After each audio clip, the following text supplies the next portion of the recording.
doctora. ¿Cómo estás? Buenos días. ¿Qué tal? Bueno, esto de la contracara en el ámbito judicial de la inteligencia artificial, los avances de los distintos sistemas. En este caso específico es de un juez, pero ya viene un antecedente de abogados, de distintos operadores judiciales. ¿Qué opinas sobre esto? Esto es así. La realidad es que la inteligencia artificial ha irrumpido en todas las profesiones y actividades y también lo ha hecho en la justicia, ha impactado en la justicia.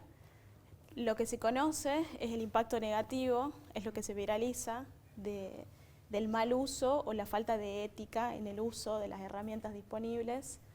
Y hay numerosos ya antecedentes en diferentes provincias en las que en principio abogados utilizan ChatGPT, Gemini y las herramientas parecidas de inteligencia artificial generativa, sobre todo para la citación de fuentes.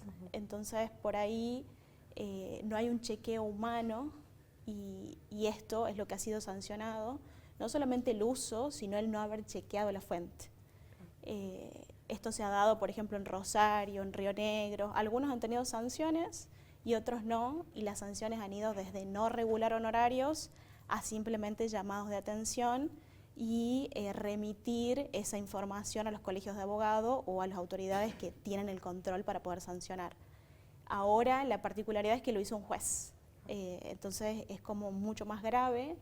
Se dio en la provincia de Chubut, en la ciudad de Esquel, en un caso penal, en donde un juez de primera instancia utiliza inteligencia artificial y deja rastros muy evidentes en la sentencia, porque al copiar y pegar deja un fragmento de ChatGPT en la que dice: te dejo todo el texto reeditado para que lo copies y pegues sin fuentes. Entonces, en ese caso, a la hora de revisar el fallo, porque lo hace la Cámara, el abogado de primera instancia que interviene no se da cuenta, nadie lo denuncia, sino que como pasa a Cámara, en la Cámara los jueces de oficio ven esa leyenda y sancionan al juez anulando el fallo. Claro, porque aparte era una sanción de prisión, o sea, era algo grave, digamos.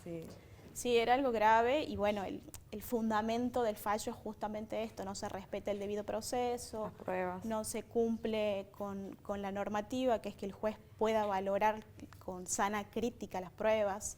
Entonces no se sabe si en realidad se usó la inteligencia artificial solo para la redacción, que en ese caso no estaría mal usar una herramienta, pero al no poner en conocimiento de que está usando una inteligencia artificial y dice específicamente el fallo, no se da a conocer el input. El input es la pregunta que uno le hace a la inteligencia artificial. O sea, todas las preguntas, las solicitudes, todo lo que ingresa se llama input. Entonces, al no conocer el prompt con el que ha preguntado, el juez, los jueces de Cámara entienden que lo usó para todo el fallo, para la tarea principal del juez, que es valorar la prueba específicamente. ¿No hay una regulación como tal a la que uno pueda tener y decir, bueno, estos son las pautas de las que no se puede salir? Regulación en sí no hay en Argentina, no tenemos una regulación de inteligencia artificial propiamente dicha. Lo que tenemos es una ley de protección de datos del año 2000, que es bastante amplia. Hoy el alimento de la inteligencia artificial son los datos, o sea, sin datos no se puede hacer nada. Entonces, con esa ley es más o menos suficiente como para que no pasen las cosas que hoy están pasando. Una regulación le pondría un marco de protección superior y por ahí regularía cosas que hasta el día de la fecha no están reguladas, como la responsabilidad, por ejemplo. Esto que decías de la protección de datos, en este fallo particular también se hablaba de que no solamente estaba en juego el razonamiento del juez, sino también la confidencialidad, o sea, la exposición de datos, como por ejemplo el nombre de las partes, los peritos. En la inteligencia artificial y en las herramientas que usamos muchas veces pasa que uno expone datos de uno mismo. Esto pasa muy seguido. Creo que todavía no hay noción del riesgo. Es como que hasta ahora solo se habló de cuáles son los beneficios, que son muchos, y uno ha quedado muy obnubilado con todo lo que puede hacer, pero no ha tenido en cuenta el riesgo. Y pocos se han dedicado a estudiar el riesgo, porque hoy no hay espacio para hablar del riesgo. Es como si vos hablas del riesgo, estás en contra de la inteligencia artificial, y la realidad es que no es esa, sino que pensás en el uso consciente, ético y teniendo en cuenta sobre todo los datos. Hoy la ley de protección de datos te exige cómo deberías de tratar los datos que no son tuyos. Uno puede exponer los datos propios, porque uno es el titular y decide qué hacer con los datos. Uno no tiene la titularidad del dato de otras personas. Entonces no se pueden exponer en inteligencias artificiales generativas, sobre todo porque la particularidad es que en sus versiones gratuitas todo lo que nosotros introducimos puede ser usado en algún momento para entrenar el modelo.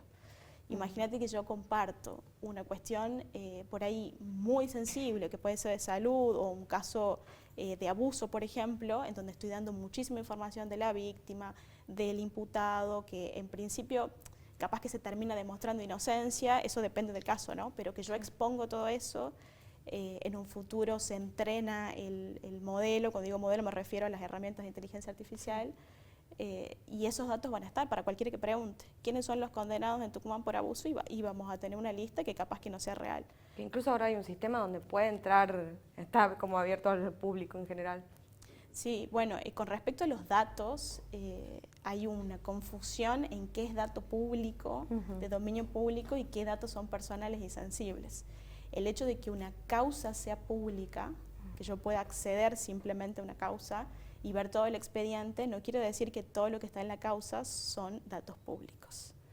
Por eso hay un protocolo para, por ejemplo, notificar sentencias. Las sentencias van anonimizadas. ¿Qué quiere decir esto? Que se reemplazan los datos.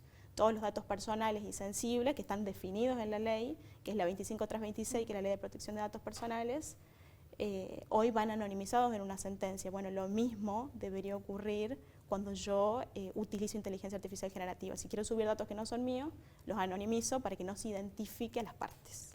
Esa sería como una buena práctica. Lo que falta es educación digital, educación en inteligencia artificial. Entonces uno recién cuando escucha empieza a tener conciencia de que es un riesgo exponer los datos de esa forma y de que están violando una normativa vigente. Claro, y en esto de la educación también falta mucha preparación porque hay muchos abogados o mucha gente que está dentro de ámbitos judiciales que es reticente a la utilización de inteligencia artificial y sus derivantes. Entonces también puede ir por ese lado que no se lo entienda y tampoco se lo quiere implementar. Esto también es así como lo describís. El desconocimiento lleva al rechazo. Entonces esta falta de educación o entender que se puede innovar con responsabilidad o que se puede innovar con protección de datos y pensar que la protección de datos no es un límite, sino es un comienzo, el para. Cuando se entiende eso y cuando se entiende cuál es el uso que se le puede dar a la herramienta, incluso se pueden desarrollar dentro del ámbito jurídico herramientas que cumplan con la normativa y evitar por ahí los riesgos que tienen, que es la exposición de los datos, porque imagínate que yo al usar esas herramientas los datos salen del control de uno y pasan a una nube que pertenece a otro país y que pertenecen a otra empresa. Entonces el procesamiento, perdés la trazabilidad del procesamiento, cosa que si lo haces en el ámbito interno jurídico, dentro de los servidores, no tendrías un problema de exposición de datos. Claro. Lo mismo con el entrenamiento, o sea, no solo no los expongo, sino que mis datos no se usan para entrenar los modelos. En algún momento se pierde también el poder sobre esa información. ¿Crees que puede ser también la falta de una sanción como tal en lo que es la mala utilización? Yo creo que las sanciones quizás no son tan necesarias. Sí, hoy lo que están haciendo es que impacten y lleguen a conocimiento de mucha gente y a partir de eso comienzan a usarla con más responsabilidad por miedo a la sanción, pero creo que, como te decía anteriormente, por ahí el foco debería ponerse en la educación, en cómo usar la herramienta de manera responsable. Hasta ahora es poco lo que se escucha de cómo usarlas de manera responsable, se apunta siempre a los beneficios y cómo uno puede optimizar el trabajo y cómo puede reducir tiempo y no te están enseñando el resto, que es importante sobre todo en el ámbito jurídico como en otros ámbitos también, ¿no? Bien, muchas gracias, doctora. No, de nada, gracias por la invitación. Volvemos con Carla.